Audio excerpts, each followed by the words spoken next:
A very good morning to all of you. So during these vacations or lockdown, we will revise this whole syllabus of the course Finance Executive.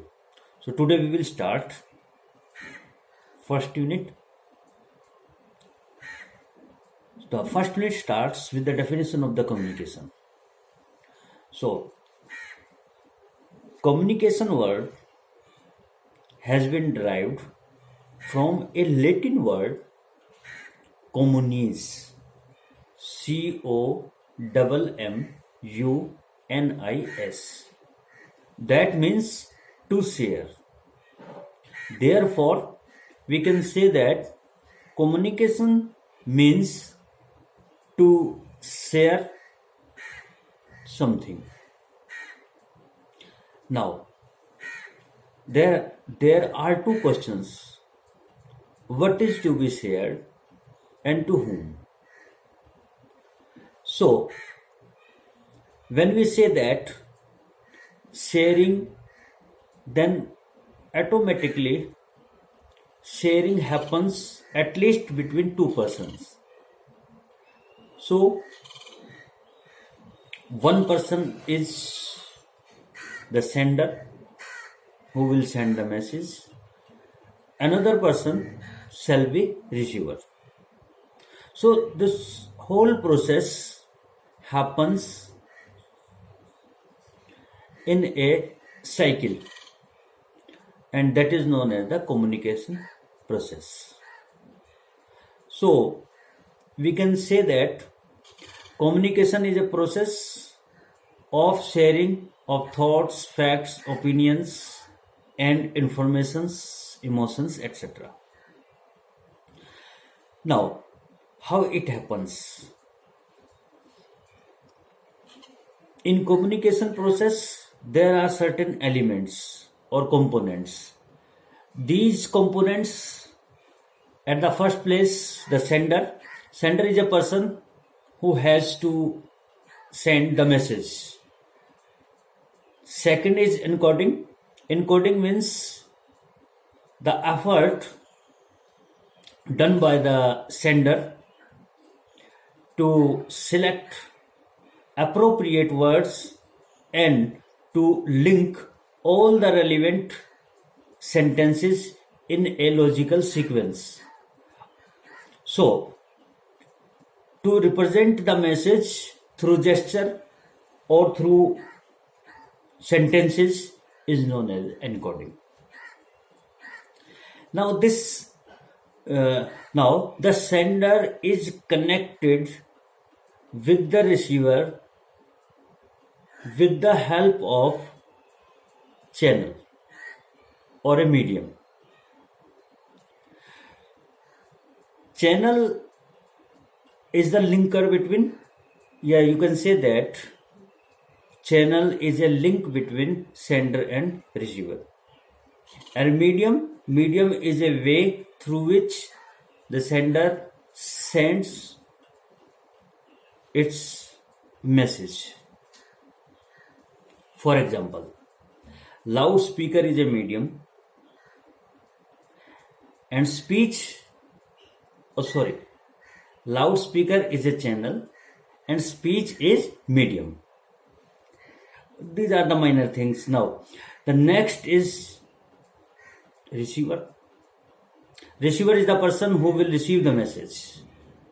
But after receiving the message, receiver has to do a reverse process of encoding. That is known as the decoding. So there we can say that decoding is a process through which receiver has to interpret or to understand the message. Now, after understanding the message, receiver has to give some response, or the reaction of the receiver is known as the feedback. So you can say that communication process is a two-way process. Communication process is a two-way process. This is important thing. Okay. Now, question arises: what is the need of the communication? So we are concerned with the business. So in business, during the present scenario, it is very important to start or to open our offices at the various places.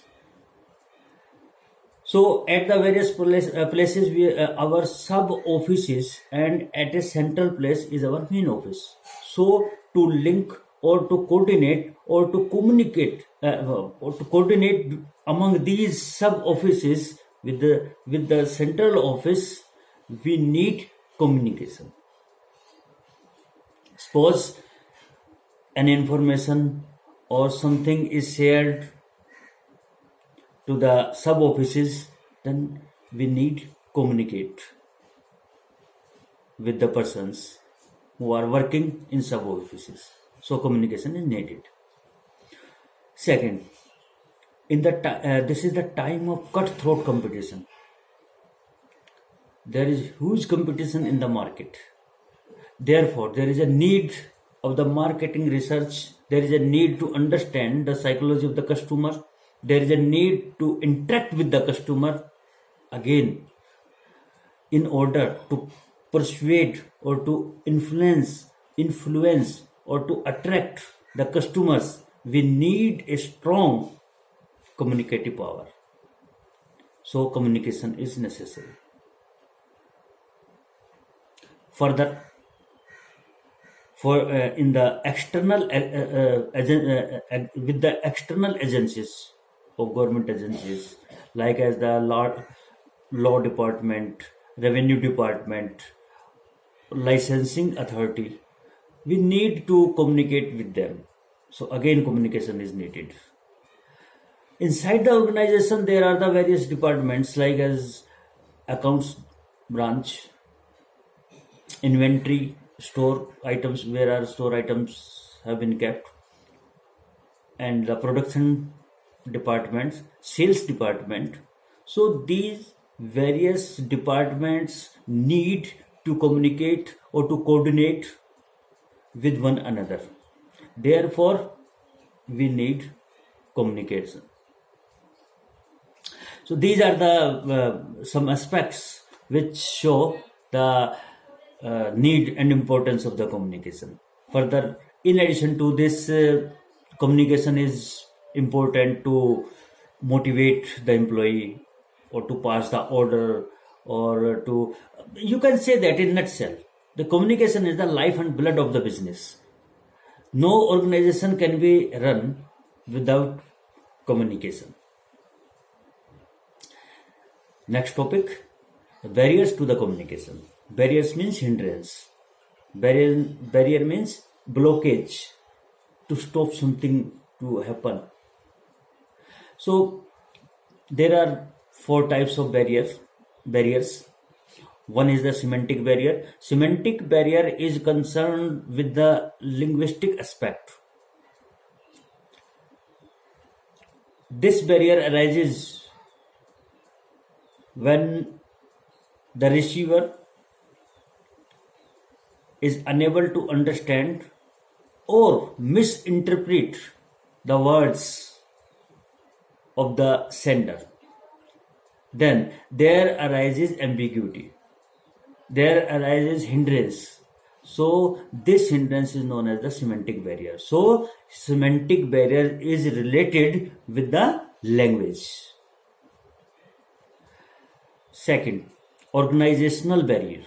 Organizational barrier means the internal arrangement of an organization for its employee, seating arrangement, or the seating arrangements of the employees, or the location of the various offices, or the internal arrangement to enter and exit. So for instance, we can take two examples to clarify this. Suppose if the office of your boss is far from you, then it creates some hurdle to you to communicate frequently or to discuss something with your boss. Personal face-to-face talking will suffer due to this distance. Similarly, if there is no proper ventilation inside the organization, there is no internet connection or disturbed internal connection of internet, so so it will create hindrance.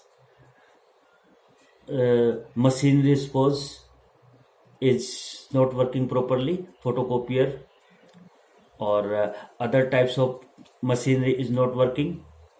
So these all factors constitute the barrier. This is called the organizational barrier. Third, mechanical barrier. Mechanical barrier means the barrier comes from the machinery and the tools. For example, if you are doing on a if you are working with an instrument, then an instrument is not in working condition, then there may be mechanical barrier. Noise is there. Suppose noise will also create mechanical barrier. The sound of the machines. In the olden time, there were typewriters and they create noise, cut, cut, cut, like that. So such type of barriers are the mechanical barriers, which are related to the mechanical. You can say that with the machines or other factors. Most important after semantic barrier is the socio-psychological barrier. Psychological barrier arises with the personality of a person. For example, my emotional state is not good, or for example, your emotional state is not good. In such scenario, we both will be incapable to share the knowledge or to share something. So emotional state plays an important role. If the emotional state is not well, then we cannot accept that the person will listen you with attention. So this is the psychological barrier. Anxiety, fear, temperament. These are, for example, you fear to talk with your superior, so your fear will create the barrier. You will be, some internal pressure on your mind will make you unable to not understand well which is going to be discussed. So these are the barriers in the communication. So now, on the basis of this, in examination, questions may be put up on what do you mean by the communies. Okay. First, what is the definition of the communication? So you can learn the definition. Two definitions are famous, given by the Newman and Summer, and another is the Peter Lilly. And these both definitions have been in your notes. You can go through them, and barriers. They may ask you what is semantic barrier. So anxiety is a barrier. Option will be 4 options will be given to you. So you know that anxiety is the or emotions.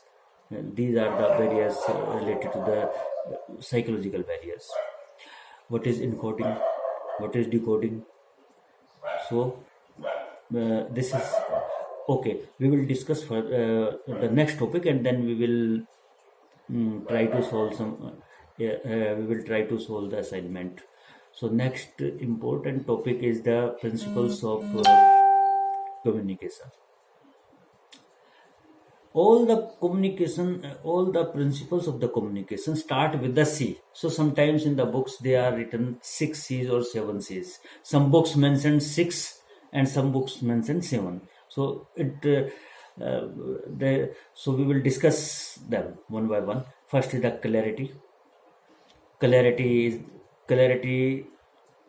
should be in the thought and the expression. Your thought should be clear. Your expression should also clear. Otherwise, the receiver may not be in position to understand it in true context. So clarity in thought and expression should be there. Second is completeness. Your message should be completed in all respects. All the relevant facts should be there. This is the completeness. Third, conciseness. Conciseness means to say in brief.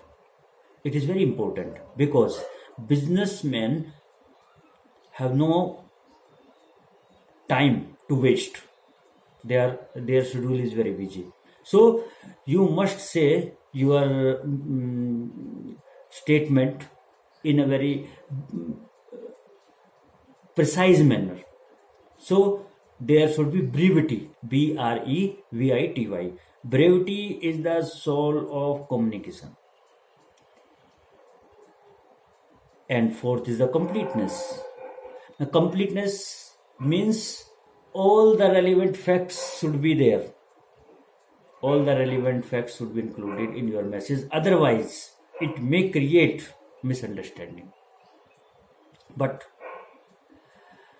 in completeness, you must also take care of the brevity.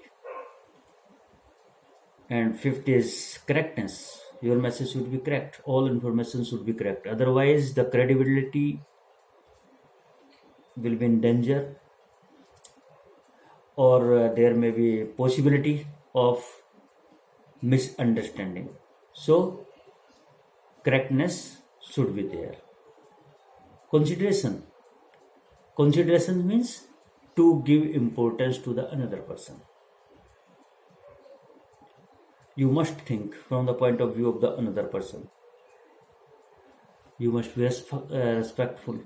So pleasant facts, pleasant words should be used during this principle to obtain this principle. Courtesy.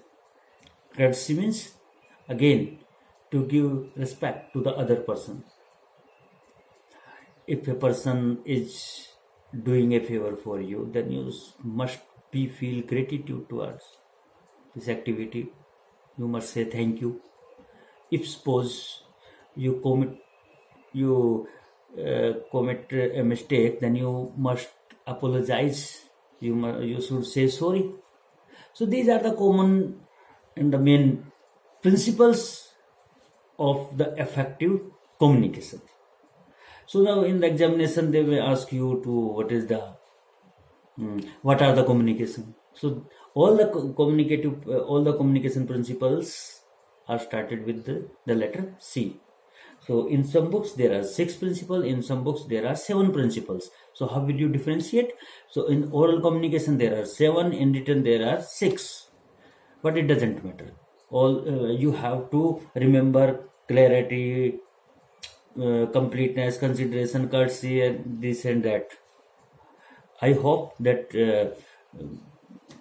this short discussion will help you put the lead in your ears, and you may listen at the time of sleeping. So without any effort, facts will be in your mind. And now assignment for you. Assignment for you is what is semantic barrier? 1. What is encoding, decoding? What is the meaning of the communies? And what are the principles of effective communication? I'm not saying the definition, only simple idea you must write. Okay, in the next video we will discuss second and third unit. Okay, thank you. Good day.